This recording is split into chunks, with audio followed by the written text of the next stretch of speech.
well, let's do it. So today we're going to be talking about NotebookLM, and it's an AI product from Google, and it's something that I've been using now for quite a while, quite a bit, and it's an incredible product. But what we're going to do today, we're going to be talking about NotebookLM.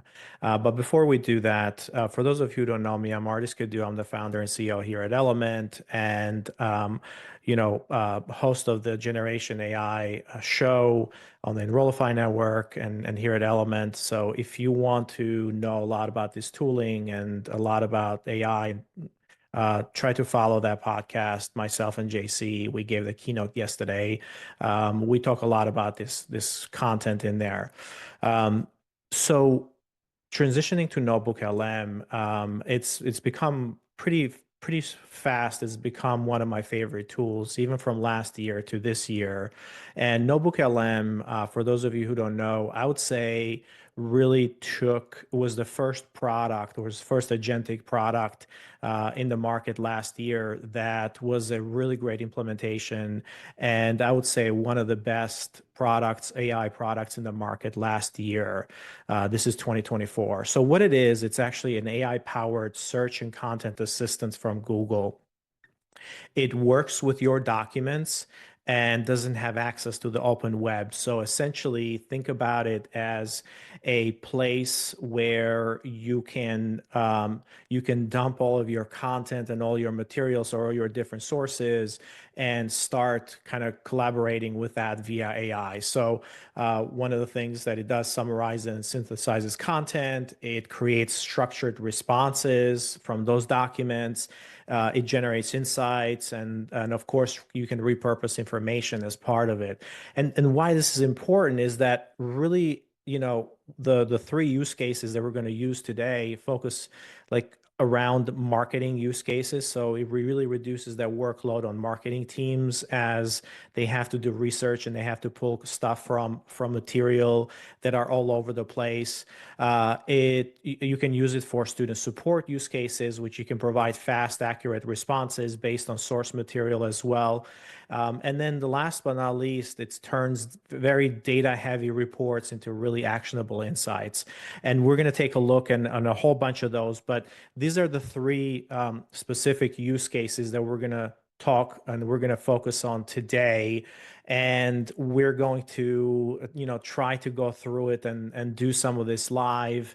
But I want to make sure that we had three different use cases. The first one is a marketing and communications use case, right? And it's actually, we're gonna take a look and we're going to see how we're going to turn faculty research and video lectures into marketing content. So, or interrogate those materials and kind of produce other things out of it. The second use case, we're going to focus on kind of the student service and advising. I hear this quite a lot. It's like, hey, our catalog is so big. We have a lot of material in our catalog. We have a lot of content and so on and so forth.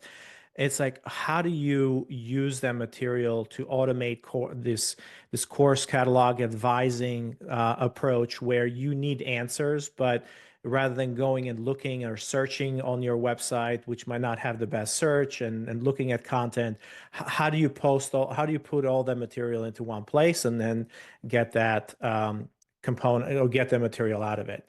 The last but not least is around market research and internal strategy. So, we're all familiar with kind of converting a strategic plan or perhaps a report that's a market report, and I'll show a couple of examples in there, into getting insights out of it, but also not just that, but converting into like podcast, which is perhaps one of the most, it's called audio overviews, but it's the most widely used tool or the most widely used kind of feature in NotebookLM, which is really, really amazing. So we're going to touch on all those three use cases.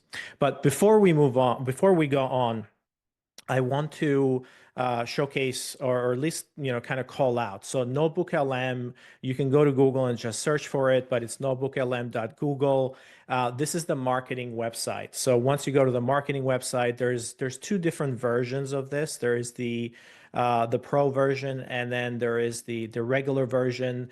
One of them gives you a lot more sources and analytics and a few other things. So if you're in the Google ecosystem with your institution, you probably are getting that. Or if you have it on your own, you can upgrade to the NotebookLM Plus. But again, the idea here is that you think about it as a unified place where you can dump a whole bunch of content, and we're going to go take a look at that, the interface itself. But I just wanted to show you that there's those two different versions, the regular and then the Plus, the NotebookLM Plus, where you get everything that's in NotebookLM, but you also get 5 times more content that you can load in there. You can customize kind of the style and length of the notebook responses. And we're going to look at the Plus version today. Sorry for, but that's the one that I have, and it's something that you should probably take a look at as well. Things like analytics and responses and so on and so forth. And the other thing is that you can share that across your organization as well, or you can share them with other people that have a Google account. This way you can bring everything together and share it. All right. So without us, going any further, let's take a look at NotebookLM. So you go to notebooklm.google.com, and once you sign on to it, you're going to basically see something like this, right? And the first thing that you're going to see is you can create a new notebook in here. So think about this again as notebooks. You dump content into it for source material, and then you build things on top of that content. Let's create a new notebook and let's take a look at the interface.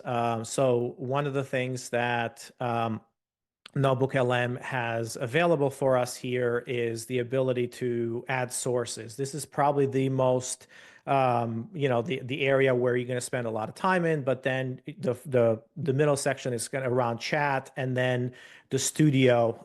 Essentially, the studio is where you create some of the artifacts as part of this. If you have the pro version, under the settings, you're going to sorry, I'm not under settings. You have analytics in here, but under the chat, you have the ability to kind of configure how you want to have some of those responses, and we're going to take a look at that in just a second. But let's go in and let's go to sources. This is going to give you a few different options. So one of the things that's a little bit different here from perhaps like a project that you have in ChatGPT or a custom GPT or any of that is the wide variety of content that you're able to put in here. And it's even calls that out. It's like marketing plans, course readings, research notes, meeting transcripts, sales documents, all that stuff. So you can load documents on your own. You can drag and drop documents in here, and they can be PDF, text documents, Markdown, audio. So you can actually load audio files in here. You don't need to transcribe that stuff beforehand, which is amazing because NotebookLM underneath uses Gemini 2.0 as the engine for it, or as the large language model. It's multimodal, so it understands audio and then PDFs and so on and so forth. So it understands all of that, and it's able to transcribe it internally and give you that information. But then down here at the bottom, you can also use other sources. So you can use Google Docs or Google Slides. So you can go to Google Docs and you can, you'll open up your Google Docs. You can also load Google Slides in here as well. So it's very, very friendly towards the integration with Google ecosystem in here. And if you don't have access to that, you can also, like I said, load in PDFs or text or markdown files. One of the things that you can also do, which is really cool, is you can load individual, you can scrape individual web pages in here, which this is very powerful because traditionally you didn't have access to that. Meaning that, when you go to ChatGPT or somewhere else, you have to use the search component or paste that content in. In this case, it scrapes that content from that web page. So it's only going to be around visible text on the website that will be imported. And then, of course, paid articles are not part of it. But in this case, you paste the URL and you load in just that one page from that particular URL, which is pretty cool. All right, so the one that most exciting for me at least is not just that, but it's actually YouTube. So what it's able to do is you can load in a content from YouTube and it's able to transcribe and bring that transcription in here. So let's go to our first example, right? And if I think there is a question around, can you load a whole website or only one page? It's only one page at a time. It doesn't do a whole website. So it's just you can load multiple pages, but it doesn't do it doesn't crawl through your website and load all of that in there. So let's go through our first use case, and our first use case is going to be, I have a whole bunch of them created in here, but it's going to be around bringing in faculty research. I've already gone in, and what I did is I went with Jan LeCun. He's the chief scientist at Meta. He's also a faculty member at NYU. So I just picked him because I knew that I could find his research page very easily. So what I did in here with NotebookLM, and it's essentially I went in and I scraped. So I loaded his first web page. So I went to the website and I loaded that website. So I put in the web page and then it scraped that web page and it loaded all that text. So the first thing that you're going to see in here is that what NotebookLM does when you load that first piece of content is going to bring that in and it's going to show it to you, that source material. The other thing that I did is when I went to the website, I said, okay, well, here's what we're going to do. I'm going to go down here and I'm going to take a look and see some of the publications that are available. Actually, the archive papers, right? So what I did is I actually downloaded the PDFs of those, and I downloaded the PDFs of two papers, and I loaded those two papers in here as well. So I just loaded them in as PDFs. The first one, it's about navigating world models, this notion of world models, and then the second one is just another one, which is kind of not a large language model, but it's called like a JEP architecture. Anyways, we won't bore you with all that stuff, but think about it like faculty research, and it's like can be kind of boring and things like that. So so once you have that material in here, the last thing that I'm going to do is actually going to go try to bring in a YouTube video, and I'm going to see if I can actually find one of those YouTube videos in here. Let's see, where can I find a YouTube video? Let me just refresh this and see if I can um, if I can find a YouTube video in here. Oh, here we go. So I have this YouTube video. I can just grab the link and I can actually load that YouTube video here as well. Just add the link in here and load it in. It's giving me an issue. Sometimes it will do that if the video is really old and it doesn't have a transcript. It won't load it in. So just be careful. But most of the videos that are relatively new will have that in there. But let's go ahead and start taking a look at what's in the middle in this chat. What it did is it went ahead and kind of summarized what are those sources. It says, hey, there's 4 sources in here. Here's kind of a little description of that. And a few things that you're noticing is that if we go back to this section, we can configure this chat to act. Essentially, we're giving it some custom instructions, right? We're giving this some customization instructions to define our conversation style. So conversation style we can do it as an analyst, we can do it as a guide or custom, and say we can say you're a marketer and you're producing marketing. So we can do that, and we can respond longer or shorter. So think about this as like custom instructions in here, so we can come in. The other thing is like this chat that's in here. We can start. It gives you a few conversations. Or a few starters, and obviously there's more of them in here. But let's pick the first one. Like, what are Jan LeCun's current research priorities in AI? And it will kind of put together kind of a summary of all of those. And the one thing that the reason why it's doing that is, or the way that it's doing that is pulling from all these material and giving you kind of these bullet points. What is very unique about this is that it actually does citations. So you can see in here where it actually pulled that information in on the citation of the individual areas down at the sentence level. So that's perhaps the difference between having an LLM and a chatbot that you can upload a bunch of stuff and NotebookLM is that it essentially gives you the citations of where that material or where that sentence is coming from, which is amazing because it now reduces the hallucinations or the opportunities. So you can load in a whole bunch of research material in here and then produce content, and you know exactly where they came from, so you can double check on your research as well. So it's going to do that for everything, by the way, which is pretty cool.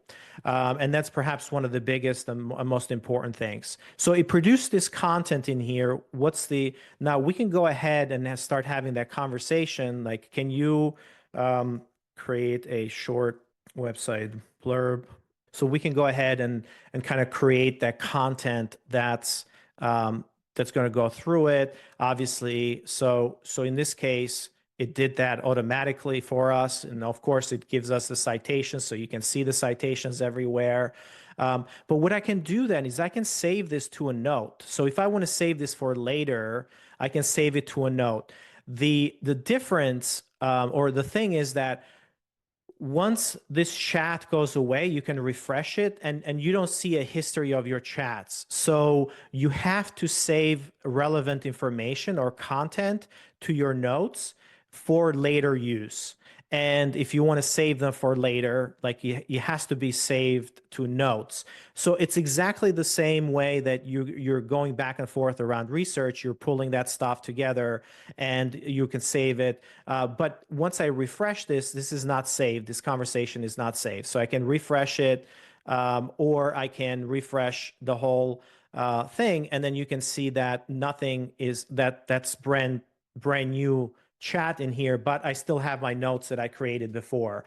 I can decide with all my notes that I create, I can add them to the source. So then this chat can pull, the digested information that I put together from here. It can pull it into the conversation. So that's how we are able to pull in very dense information and create some of these materials for faculty research and create some marketing material out of it, or pull in relevant information as part of that deep research. You can even do it for YouTube videos or the other things that I want to show you in here on the section on the side is that there is notes, but then there is you can create a study guide. So it gives you different types of notes. So you can create a study guide, and you'll go ahead and pull that material and create a study guide for you.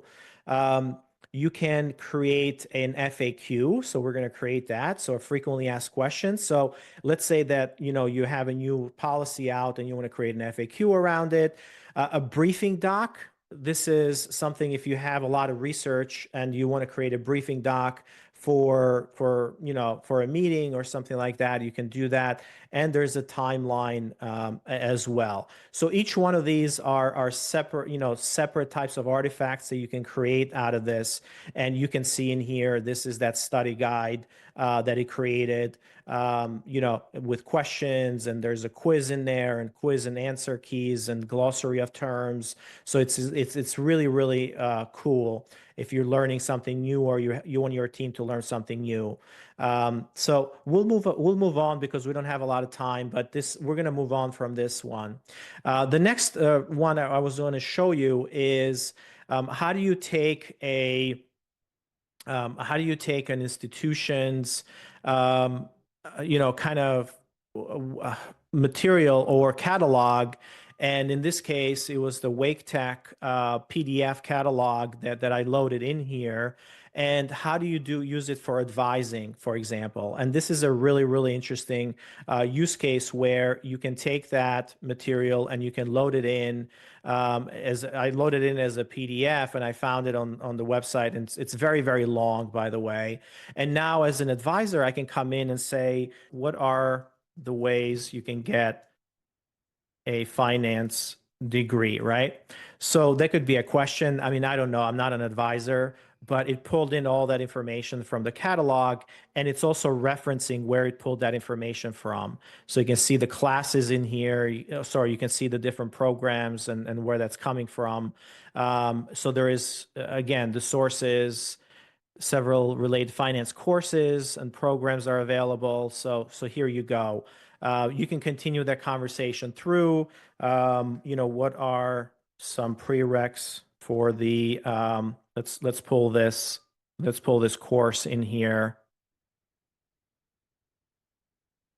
So we can see if that works. Okay. So you can go back and forth around this with the source material and ask it questions, and it will go through and provide you those answers. So you're essentially interrogating, the source material. If you have multiple documents, because sometimes you have graduate, undergraduate, or you have different campuses or even different schools, you can load all that stuff in here. So you can have essentially an operating like manual for your counselors so they can kind of reference that and use it.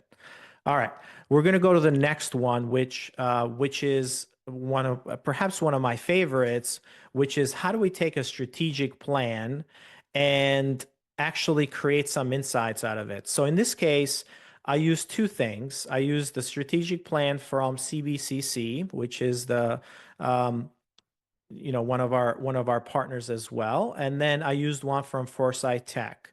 So CBCC, let me just pull in the website that I pulled that information from, just so you guys can have a quick look at it. So here we go. So I went to their website, and they have a strategic plan in here as a PDF. So I was able to download that and load it into Element directly. Sorry, not in Element, NotebookLM. Geez. So I was able to load into NotebookLM directly, and I can start asking a question. But the strategic plan in here is around, I mean, there's just sometimes can be pretty dense, right? So what I can ask it to do is I can ask it to create a briefing doc based on that, and it will go ahead and do that. But also list the top 5 priorities, and it will go ahead and kind of ask me and do that as well. So this is really interesting. You can see in here top 5 priorities: enrollment growth, economic prosperity, credit and continuing education, integration, transformation, and then the student experience. So again, something to think about as you're working with it. Now, if I wanted to, one of the best features with NotebookLM is creating audio overviews about it. So I created an audio overview about this before, but this takes a couple of minutes, by the way. So don't worry, it'll kind of come back. But in this case, I created an audio overview yesterday, and I'm just loading that in. So this audio overview is based on the conversation. So let's take a It listen seems like about it. everyone's talking about the future of work these days, right? Yeah. Skills gap and all that. But sometimes I think the best solutions, well, they're right in front of us. Community colleges. Yeah. They're these like Can hidden everybody hear that? powerhouses, quietly just transforming lives and communities. Yeah, it's true. And what I find really fascinating is how they're not just, reacting to these big changes, but they're actually shaping the future. Mhm. Take the Community College of Baltimore County, CCBC, their strategic plan Yeah. for 2024 to 2026. Right. It's not just, another boring document. It's more like a declaration. That's exactly what struck me when I first looked at this. You sent this to me, and I was expecting, the usual policy jargon, but this plan has energy. It's got this real desire to make a difference. So this is pretty good. So it's got about 28 minutes of this podcast going back and forth, going through that document or through that plan. Now, if you have a lot more material, it will actually digest that. Now, one of the cool features in here, and I left this for last, right? Because this is you can download this and you can send it to somebody. You can change the speed, but I highly recommend you download it and you send it to your president, or if you have a briefing doc for them, you can send it that way. But one of the cool things is now you can interrupt. You can go into conversation mode and you can interrupt and kind of jump into the conversation and join that. So I'm going to pause that for right now. And I promise you it actually works. And it's really, really cool because it comes back and it picks up the conversation exactly on the question that you asked it. And you can join the conversation and go back and forth with it. It doesn't record that back and forth, by the way, but it's really cool because you can just jump in and ask a question as if you're listening into the podcast that they're talking about, and then kind of come in and do that. I know that we're out of time and a lot of you have to jump on to other presentations. I wish I had more, we can go in for a whole hour around NotebookLM. I had a couple more examples in here, but time really flies by when you're when you're showing this really cool technology. Highly recommend NotebookLM, one of my favorites. You can create podcasts, send it to your VPs or send them to your presidents or whoever else, or send them to your teams. Actually, you can load in your own notes in there, and now you can create this amazing podcast that explain content in amazing ways. Well, thanks everybody, and hope that you're enjoying kind of day 2 of the Engage Summit or AI Engage Summit, and I will see you. I'll see you around.